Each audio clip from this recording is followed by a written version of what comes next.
नमस्कार भक्तजनों, जन मित्रों में आपका स्वागत है जो कि हमेशा आपकी सेवा के लिए। तो आज हम इस वीडियो में बातें करने वाले हैं। देखिए, मेडिकल काउंसलिंग 2025 के लिए कौन सी फॉर्म आपको फिलअप करनी है अलग से, ठीक है। बाकी तो एमसीसी काउंसलिंग कंडक्ट करवाती है। मैं टोटल चीज़ें बता रहा हूँ यहाँ पे, देखिए। और इस वीडियो को नीट एस्पिरेंट मस्ट वॉच, यानी कि देख लेना क्या क्या बताया गया है, बिकॉज बहुत सारे बच्चे कंफ्यूज भी हो जाते हैं इस बात को लेकर कि हम लोगों ने तो इस फॉर्म नहीं भरा था, हमारा काउंसलिंग कैसे नहीं हो रहा है। तो ये सारी चीज़ों का जो है दिक्कत आ जाता है, तो देख लेना। देखिए, पहले क्या होता है, मेडिकल काउंसलिंग जितना भी करवाया जाता है इंडिया में वो दो भागों में बटा हुआ है। एक होता है 15% ऑल इंडिया काउंसलिंग जो एमसीसी कंडक्ट करवाती है, वो एक सेंट्रल बॉडी है जो कि है मेडिकल काउंसलिंग कमेटी, वो कंडक्ट करवाती है 15% ऑल इंडिया काउंसलिंग जो कि हर स्टेट का बच्चा यहाँ पे अप्लाई कर पाएगा, ठीक है। 15% सीट आपको ऑल इंडिया काउंसलिंग कोटा से मिलेगा।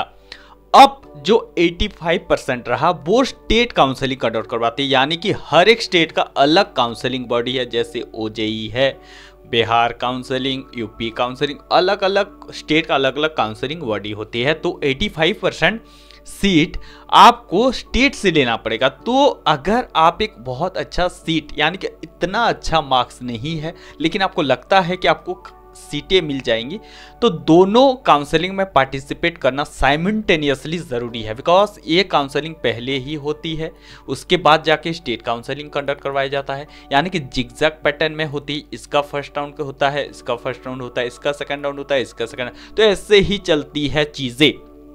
तो यहाँ पे बहुत रूल्स भी वो होती है कि आप अगर ऑल इंडिया काउंसलिंग से आउट हो रहे तो स्टेट काउंसलिंग में पार्टिसिपेट नहीं करते, ऐसे बहुत सारी चीज़ें। वो तो बात थी, मैं जब काउंसलिंग आएगा उसमें बताएंगे। मैं आपको एक जनरल ओवरव्यू दे रहा हूँ कि चीज़ें ऐसे चलती है। तो 15% काउंसलिंग एमसीसी कंडक्ट करवाती है, तो यहाँ पे 85% ऑफ द सीट्स आपका जो है स्टेट काउंसलिंग से भरवाया जाता है।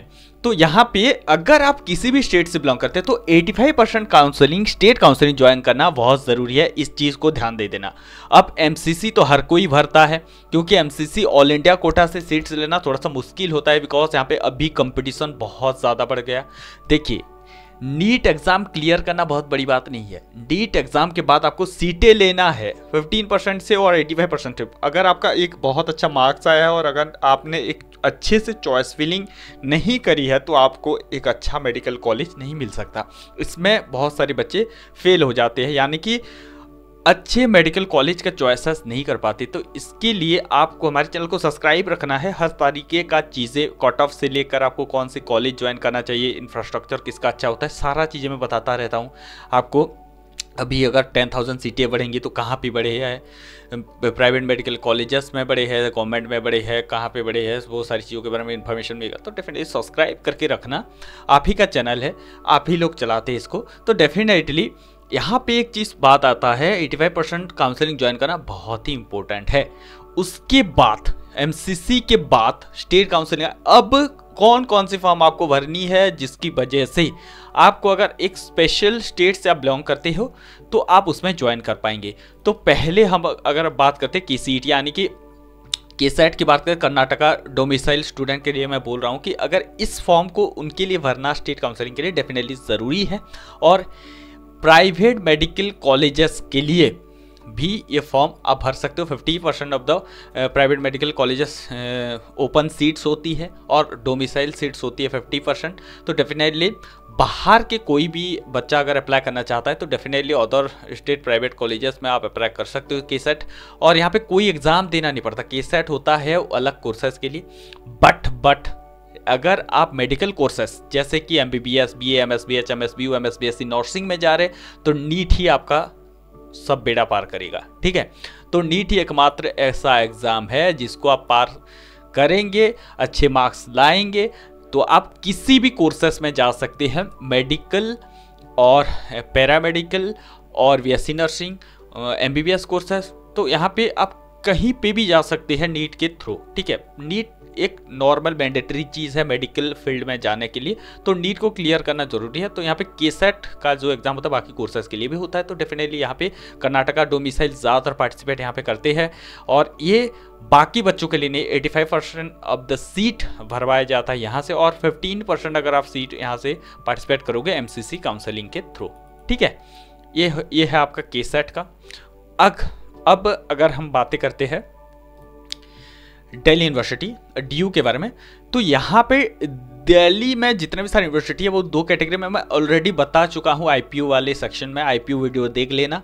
और यहाँ पे 2 कैटेगरी दिल्ली यूनिवर्सिटी में तकरीबन 10 मेडिकल कॉलेजेस है, और यहाँ पे 5 मेडिकल कॉलेजेस का जो काउंसलिंग कंडक्ट करवाता है वो IPU, और डेफिनेटली यहाँ पे IPU सारे चीज़ों का काउंसलिंग कंडक्ट नहीं करवाता है। यहाँ पे भी आपको जो है MCC आ जाता है। यहाँ पे 2 चीज़ें काउंसलिंग कमेटी MCC और IPU दोनों कंडक्ट करवाते हैं। तो जितना army medical college Baba Saheb आपका अंबेडकर BSc मेडिकल और NDMC आपके म्यूनसिपल कॉलेज, तो वो नॉर्थन दिल्ली का जो मेडिकल कॉलेज है वो उसका, और आपका BSA का, और आपका आर्मी मेडिकल कॉलेज DMC का, तो ये आपका तीनों का IPU कंडक्ट करवाता है। 2 का 100% काउंसलिंग जो कि VMMC आपका वर्धमान महावीर और आपका अटल बिहारी वाजपेयी वाला कॉलेज का 100% कंडक्ट करवाता है MCC, बाकी भी जो है MCC ही कंडक्ट करवाता है। तो अगर आप 10-12 दिल्ली बोर्ड से किए हो तो 85% definitely you can go, but 15% all India quota से जा सकते हो MCC काउंसलिंग के थ्रू इंद्रप्रस्थ यूनिवर्सिटी से। बाकी 100% of the counselling IPU conduct ही करवाता है। तो ये सारी चीज़ें आपको जानने की बहुत ज़रूरत है। अब यहाँ पे जिन लोगों ने IPU में जाना चाहते हो, यानी कि आप आर्मी बैकग्राउंड से हो और आपके पास कोटा है, तो डेफिनेटली यू कैन गो। आप किसी भी आप दिल्ली से 10-12 बोर्ड किए हो तो डेफिनेटली जा सकते हैं। अब यहाँ से बाकी बच्चों के लिए आप 15% से MCC के थ्रू जा सकते हो। ठीक है, तो ये होती है आपकी जो है टोटल काउंसलिंग MCC 100% कोटा से आप जा सकते हैं। अब अगर हम बात करें CMC वेलोर की, मैंने वीडियोस बना दी है सारी चीज़ें। यहाँ पे ओपन सीट ज़्यादातर होती नहीं है, एक प्राइवेट कॉलेज है और टॉप 3 में आता है। बहुत ही अच्छी मेडिकल कॉलेज है, इसका इंफ्रास्ट्रक्चर से लेकर आपकी फैकल्टी सारी चीज़ें बहुत अच्छी है। इसका जो फैसिलिटीज़ वगैरह, यहाँ पे ओपन सीट्स ओनली 2 है। इसके बाद ज़्यादातर जो है क्रिश्चियन कम्युनिटी और आप तमिलनाडु डोमिसाइल का जो है यहाँ पे सीटें मिलती है। ठीक है, ओपन सीट से आप जो है 2 ही सीटें मिलती है। तो यहाँ पे आप ये चीज़ देख लेना। अगर आप तमिलनाडु और क्रिश्चियन जो है माइनॉरिटी से, आप क्रिश्चियन कम्युनिटी से हो, तो डेफिनेटली आप जो है कोटा मिल जाता है। तो यहाँ पे आप जो है अप्लाई कर सकते हैं। अब CUET UG, अब इस फॉर्म को अप्लाई करने का यही मकसद है कि हर चीज़ जो भी आप कोर्स करना चाहते हो, तो आगे चलकर चाहे किसी भी कोर्स, बहुत अच्छे medical AMU, Aligarh Muslim university, Allahabad university, BHU, Banaras Hindu university, जहाँ पर भी आप जाना चाहते हो, टोटल जितने भी सारे टॉप यूनिवर्सिटीज़ है उसमें जा सकते हो। आपका domain physics, chemistry, bio, language, general science अगर है तो डेफिनेटली आप किसी भी यूनिवर्सिटी में according to their criteria eligibility आप जा सकते हैं। और यहाँ पे हर स्टेट का बच्चा यहाँ पे अप्लाई कर सकता है CUET UG 2022। इसके ऊपर हम लोग पूरे वीडियो बनाएंगे, क्या होता है, कैसे होता है, डोमेन क्या क्या चीज़ें, सारी एक पर्सनल वीडियो में बनाऊंगा, जिसके ऊपर डेडिकेटेड वीडियो रहेगा CUET UG 2025 के ऊपर, क्या क्या चीज़ें होने वाली और क्या क्या चीज़ें लगती है, आपको कैसे अप्लाई करना है, क्या चीज़ें करनी है, ये सारी चीज़ें आपको अप्लाई करना बहुत ज़रूरी है। यहाँ पे भी आपको जो है BHU में सारी चीज़ें मिल जाती है। अब यहाँ पे अगर हम बात करें तो आपको जितने भी सारी चीज़ें हैं, देखिए हम लोगों ने आइजर, ठीक है, आइजर एप्टीट्यूड टेस्ट और NISER NEST test, AIIMS paramedical आने वाला है, MNS military nursing service MNS exam आने वाली, स्पेशली फीमेल के लिए है। ठीक है, अब CUET UG भी आने वाला है। तो ये सारी चीज़ें आने वाला है। जितना भी फॉर्म निकल गया है, ये है KSET, CMC Vellore, IPU, Sikkim Manipal university, सारी चीज़ निकल गया, मैं ऑलरेडी बता चुका हूँ। अब ये सारी जो काउंसलिंग का प्रोसेस होता है, यानी कि आपका मैंने बता दिए, तो ये सारी चीज़ें अप्लाई करना बहुत ज़रूरी है। AIIMS paramedical, MNS, CUET UG, उसके बाद ICAR, ठीक है, ICAR, CUET UG के अंदर ICAR भी आता है। ये सारी चीज़ें अप्लाई करना बहुत ज़रूरी है। तो ये सारी जैसे इन्फॉर्मेशन आता है मैं आपको बताता हूँ, ऑलरेडी बता चुका हूँ, जितने भी सारे आ रहा है, जितने भी सारे आ चुका है।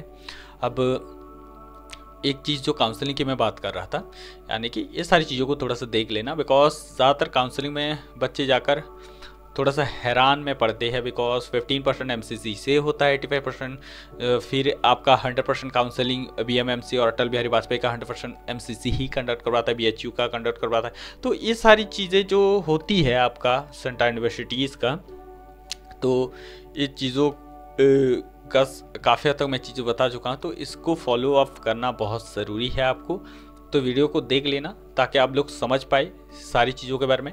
और 85% ऑफ द काउंसलिंग स्टेट से होते हैं, अलग अलग स्टेट का अलग अलग होता है। तो उड़ीसा का UJEE कंडक्ट करवाता है। तो ये सारी चीज़ें आपको बताने के लिए था। तो चलिए मिलते हैं और एक नई वीडियो में, तब तक के लिए इंतज़ार करते रहे हमारे से जुड़ने के लिए दिल की गहराई से प्रेमपूर्वक धन्यवाद।